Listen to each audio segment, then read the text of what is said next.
বাগেরহাটের রামপাল উপজেলায় গত বছরের 5 আগস্টের পর থেকে ঘের দখল ও পাল্টা দখল চলছে। উপজেলার ভোজপাতিয়া ইউনিয়ন সহ বিভিন্ন এলাকায় এই ঘের দখলকে কেন্দ্র করে পুরো এলাকা পরিণত হয়েছে আতঙ্কের জনপদে। মধ্যযুগীয় কায়দায় বাড়িঘরে হামলা ও ভাঙচুর লুটপাটের ঘটনাও ঘটেছে। এসব ঘটনার প্রতিবাদ করায় অনেকেই হামলার শিকার হয়ে এলাকা ছেড়ে পালিয়ে বেড়াচ্ছেন। অবিলম্বে এলাকায় শান্তি ফিরিয়ে আনার দাবি জানিয়েছেন স্থানীয়রা।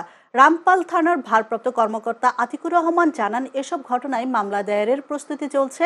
বর্তমানে এলাকার পরিস্থিতিও পুলিশের নিয়ন্ত্রণে রয়েছে।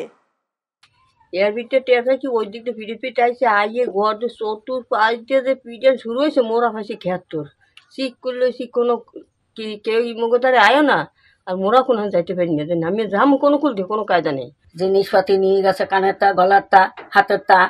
বাচ্চাটি দাঁড়াই রয়েছে, দুপুর দ্বারা আমাদের ঠেলা মারছে, কই পাশে যায় চুপ করে দাঁড়াই থাকবি, কোনো কথা বলবি না। সবাই রাতে বড় বড় দা খান, চাইনিজ কুরাল। ঘটনাস্থল আমি নিজে পরিদর্শন করেছি, আমাদের টিমগুলো একাধিকবার এলাকাটা পরিদর্শন করছে। এখনো পুলিশ নিরাপত্তা স্থানে জোরদার করা আছে।